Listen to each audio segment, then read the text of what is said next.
কী বলো তো, পাড়ায় না সেরকম কাজ আসে না কত, মানে যে কাপড়টা এসেছে না, তো ভাবছিলাম যা হোক সেলাই করার পর কটা টাকা তো আসবে বাড়িতে, তো এইভাবেই আমি সেলাইটা করতে চাইছিলাম। তো দেখছি যে মেশিনটা তো না চালিয়ে চালিয়ে একদম 12টা বেজেই গেছে।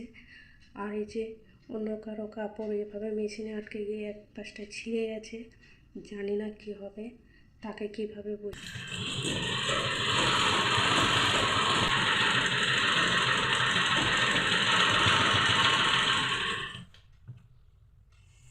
হচ্ছে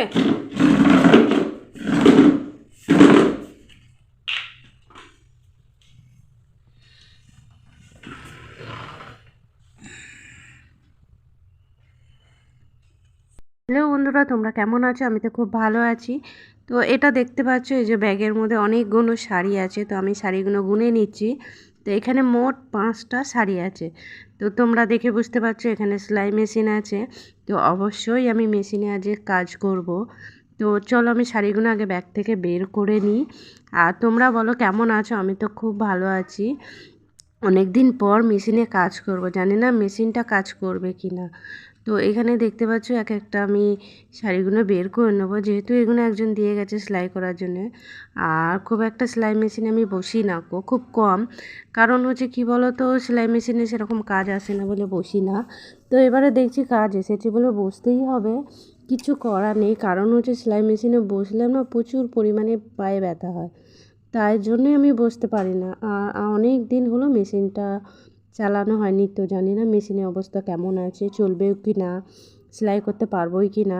তো এখানে দেখতে পাচ্ছি টোটাল আমি 5টা শাড়ি বের করে নিয়েছি, এইগুলো আমি সেলাই করব। তো মোট 3টে কাপড় আমাকে পাড় বসাতে হবে, আঁচল সেলাই করতে হবে। আর এক্সট্রা দুটো যেটা আছে সেগুলো আমাকে আঁচল মুড়তে হবে। আর এখানে দেখতে পাচ্ছি এগুলো হচ্ছে ফলস পাড়, যেগুলো আমাকে বসাতে হবে। তো চলো তোমাদের আমি দেখিয়ে দিই। তো বের করতে খুব অসুবিধা হচ্ছে, যেহেতু একটা হাতে করে বের করছি আর এক হাতে ব্যাক ক্যামেরা, তো বুঝতেই পারছো তোমরা। আর দেখো এখানে কালারটা খুব সুন্দর লাগছে, একটা হচ্ছে কালো আছে, হলুদ আছে, তো আর একটা কোথায় গেল দেখি। তো এই যে দেখতে পাচ্ছি একটা তুতে কালার। তো চলো আমি তোমাদের দেখিয়ে দিলাম। তো এরপর কাপড়গুলো আমি খুলে নেবো এক একটা করে। তো অলরেডি দেখো দুটো খুলে নিয়েছি, এই যে আরেকটা। তো আমি গায়ে এইভাবে ফেলে নিলাম, সুবিধা হবে আর কি। তো দেখতে পাচ্ছ কাপড়গুলো এমনিতেই আমাকে খুলতে হবে, যেহেতু ভাঁজ করা আছে। তো দেখো মোট আমার 5টা কাপড়ই দেখো আমি একদম নিয়ে নিয়েছি। এরপর আমি পুরোটাই একটা একটা করে সব খুলে নেব। তো দেখো মোটামুটি আমার সব খোলা হয়ে গেছে। মেশিনে বসবো আগে থেকে সব আমি রেডি করে নিয়েছি। তারপর জানি না যে মেশিনটা আমার কতটা কাজ করবে, কার্যকর আর কি। তো চলো দেখি মেশিনটার কি অবস্থা হয়। তো এখানে কাপড়গুলো প্রত্যেকটা কাপড় 5টা কাপড়ই আমি খুলে নিয়েছি আমার সুবিধা মতন। তো ভাবছি যে কাপড়গুলো আগে সেলাই করব, না আঁচলটা মুড়বো, না পাড় বসাবো। তো যাই হোক, যেটা আমার আগে দরকার, দেখো এখানে আমার অন্য কালারের সুতো পরানোই আছে। তো যেহেতু আমার হাতে রেড কাপড়টা আছে, আর এই যে দেখতে পাচ্ছ ফলস পাড়গুলো, তো এটার মধ্যে তো একদমই বসবে না, কারণ এটা হচ্ছে আঁচল সেলাই করব। আর এই যে ফলস পাড়গুলো আমি রেখে দিই পরে। তো আগে দেখা যাক যে আমি আঁচলটা সেলাই করতে পারি কি না, মেশিনটা কতটা আমার হেল্প করে আর কি। তো চলো বন্ধুরা, আমি সুতোটা চেঞ্জ করে নেব। তারপর আমি একটা, যেহেতু লাল কাপড় সেলাই করব, তো রেড কালারেই আমি সুতোটা পরিয়ে নেব। তো চলো আমি আগে সুতোটা আগে বেশ ভালো করে গুটিয়ে নিই, তারপরে আমি। আর এই মেশিনে এই যে এটা না কী বলো তো, অনেকটাই লুজ হয়ে গেছে। তো না চালিয়ে চালিয়ে কী বলো তো, আর প্রচণ্ড পরিমাণে ঠান্ডা লাগছে, শীত করছে। আর আজ সকাল সকালে স্নান করে কাজকর্ম করে নিয়েছি, যেহেতু মেশিনে বসবো বলে। আর এই যে আমার কাঁচিটা অনেক দিন পর কাঁচিটা হাত দিলাম। আর চলো এই যে সুতো পেয়ে গেছি, সুতোটা আমি ভরে নেবো, মানে লাগিয়ে নেবো। তো প্রথমে আমি ববিনে গুটিয়ে নেবো আর কি সুতোটা। তো এর মধ্যে আমার ববিন থাকে। তো আমার 3-4টে কৌটো আছে, একটার মধ্যে ববিন থাকে, একটার মধ্যে আমার মানে চক থাকে, কাপড় কাটার যে চকটা। তারপরে এই যে ববিনগুলো দেখতে পাচ্ছ, এর মধ্যে হলুদ সুতো আছে, সাদা সুতো আছে, মানে আগে যাদের সেলাই করেছিলাম তাদের সুতোগুলো ওইভাবেই ভরা আছে। তো আমি এটার মধ্যে ববিনটা আমি ভরে নেব। তো দেখতে পাচ্ছ রেড কালারের সুতো দেবো। তো চলো খানিকটা মেশিন চালিয়ে নেব। তো এর মধ্যে অল্পই আছে, তারপরে আমি মেশিনটা চালিয়ে দেখো ববিনের সুতোটা আমি গুটিয়ে নেবো। তো দেখো আমার অনেকটাই গুটানো হয়ে গেছে। তারপর মেশিনে আমি এই যে দেখতে পাচ্ছ সুতোগুলো পরিয়ে নিচ্ছি, কীভাবে কার মধ্যে পরাতে হবে এক একটা মানে এটার পরে ওটার পরে সেটার পরে মানে সুতোগুলোকে আমাকে ঠিকঠাক পরাতে হবে আর কি, নাহলে হয়তো সেলাইটা পড়বে না। তো দেখতে পাচ্ছ আমার খুব অসুবিধা হচ্ছে, কারণ হচ্ছে মনে হচ্ছে যেন ছুঁচটা ঝাপসা লাগছে সুতোটা পরাতে গিয়ে। তো কাপড়টা খানিকটা সেলাই করার পর দেখো আমার পুরো মেশিনটার মধ্যে কাপড়টা ঢুকে গেছে, আঁচলটা তো বের হচ্ছে না, জানি না কেন কিসে আটকে গেল নাকি। তো খুব চেষ্টা করছি, বেরোচ্ছে না, মনে হচ্ছে ছিঁড়ে ফেলতে হবে কাপড়টাকে।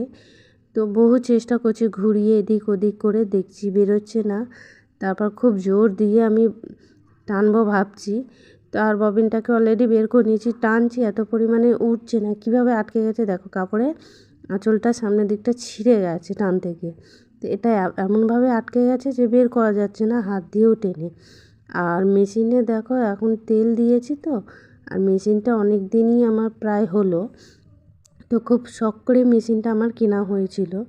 তো চলো আমি এই যে গুলছুঁচ যেটা আমরা বলি এটা দিয়ে টানার চেষ্টা করে দেখি বেরোয় কি না। তো দেখছি না বেরোচ্ছে না, খুব শক্ত এমনভাবে আটকে গেছে যে বের করতেই পারছি না, চেষ্টা করছি। তবে মেশিনটা আমি খুব কমই ব্যবহার করি, যখন কেউ কোনো রকম সেলাই টেলাই দিয়ে গেলেই আমি মেশিনটা ব্যবহার করি, নাহলে হয়তো ওই রকমই থাকে, আর বাড়ির হয়তো কটা থাকলে করি। আর এদিকে দেখতে পাচ্ছি এটাকে আমি খুলে নিচ্ছি, যেহেতু আমি এটা খুলি না খুব কম।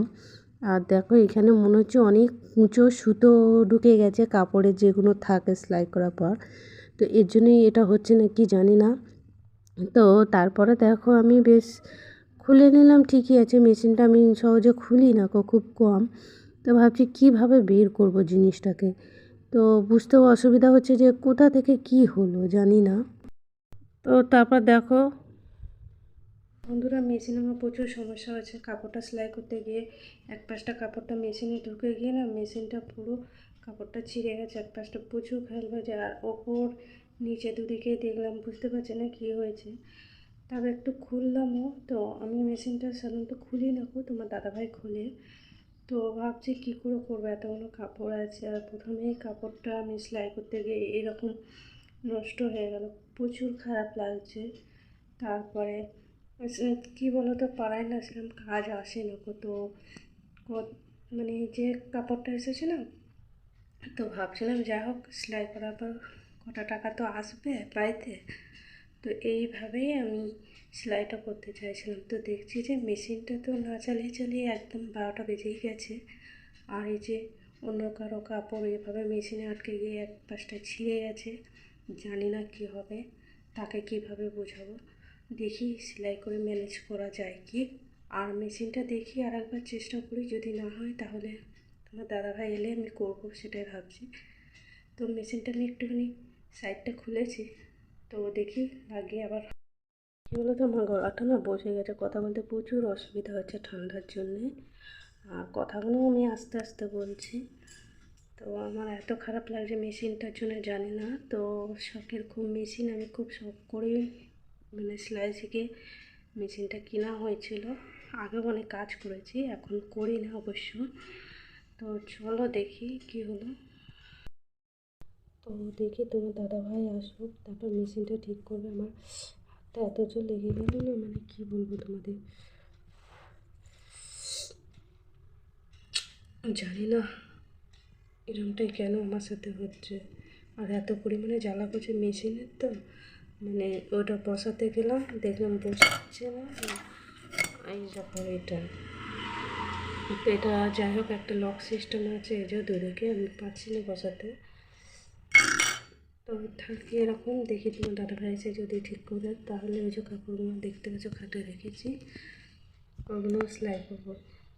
তো মেশিনটা আমার যে এরকমভাবে ডিস্টার্ব হলো বুঝতে পারিনি, কাপড়গুলো আমি সব খুলে রেখেছিলাম, আবার আমাকে সেই ভাঁজ করে রাখতে হচ্ছে। তো জানি না তোমার দাদাভাই কখন মেশিনটা ঠিক করবে।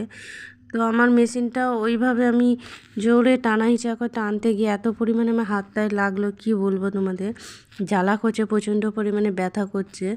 আর দেখো আমার অলরেডি দুটো কাপড় ভাঁজ করা হয়ে গেছে। আমি এই কাপড়গুলো যেহেতু আমি খুলে রেখেছিলাম ভাঁজ সেলাই করব বলে, তো এখন এইভাবে তো আমি খুলে রাখতে পারবো না, না কখন তোমার দাদাভাই আসবে, মেশিনটা হাত দেবে, কাজ করবে, ঠিকঠাক করবে, তারপরে আমি মেশিনে কাজ করতে পারবো। তো আমি একটা একটা করে কাপড় দেখো ভাঁজ করে নিচ্ছি। খুব খারাপ লাগলো যে মেশিনটা এইভাবে আমাকে কষ্ট দিল, কারণ হচ্ছে অনেক বহুদিন পর আমি সেলাইয়ে মেশিনে কাজ এসেছে, দুটো পয়সা ভাবলাম যে এই কাপড় কাটা সেলাই করে দুটো পয়সা পাবো, যা হোক অনেকটাই আমার হেল্প হবে, মানে সুবিধা হবে। হয়তো ছেলে মেয়ের কিছু খাতা পেন পেন্সিল আমি কিনে দিতে পারবো, হেল্প হবে।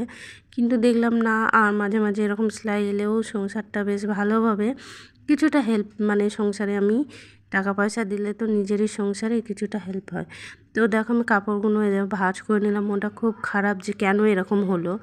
তো দেখা যাক, তোমার দাদাভাই এসে মেশিনটা ঠিক করতে, তো তোমার দাদাভাই দেখো এইভাবে মেশিনটা ঠিক করছে, আর একটা পুরোনো কাপড় নিয়ে সেলাই করে দেখছে যে হচ্ছে কি না।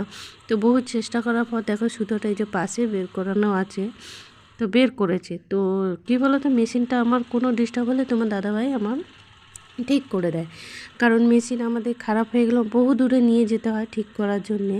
তো তোমার দাদাভাই দু একবার গেছে, মানে যেতে যেতে তার একটা আইডিয়া হয়ে গেছে কীভাবে মেশিনটা সুতো ঢুকলে ববিন সুতো গুটি পড়লে তার একটা আইডিয়া হয়ে গেছে যে এই জিনিসটা খুললে আমায় এই জিনিসটা প্রবলেমটা মানে সলভ করতে পারবে।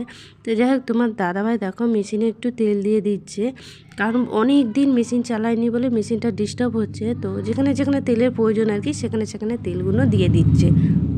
আমি কী বলো তো, যখন আমি সেলাইটা করি না তখন তেলটা দিই। তেলটা দিলে কী হয় বলো তো, যখন ওই নতুন জামা কাপড় হয়তো সেলাই করলাম, সে তেলের ইয়েটা না জামা কাপড়ে পড়ে। তো যাই হোক দেখো মেশিনটা অলরেডি ঠিক হয়ে গেছে। তো এরপর আমি সেলাই করছি, প্রচুর আমি খুশি হয়েছি, যেহেতু আমার দাদাভাই না থাকলে হয়তো আমার এই কাপড়গুলোই করা হতো না।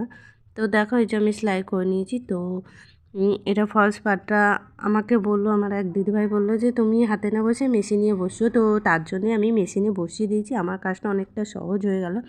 হাতে করলে একটু হয়তো সময় লাগতো, তো মেশিনে করেছি তো সময়টা খুব একটা লাগেনি, তাও করতে পারলাম, এটাই অনেক।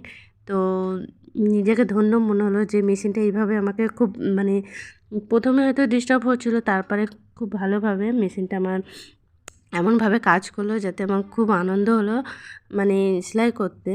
তো তো দেখো আমার মোটামুটি আমার যে কটা মানে ফলস পাড় বসানো বসিয়ে দিয়েছি, আঁচল সেলাই করা, দেখো আমার 5টা কাপড় পুরো রেডি হয়ে গেছে। মানে খুব হ্যাপি, মানে প্রথম দিকে খুব মনটা খারাপ হচ্ছিলো, লাস্টের দিকে পুরো খুশি হয়ে গেছি। মেশিনটা যেহেতু তোমার দাদাভাই আমাকে অনেক হেল্প করলো, তো তার জন্য তোমার দাদাভাইকে থ্যাঙ্কস। আর কারা কারা মেশিনে এরম সেলাই করো অবশ্যই জানি।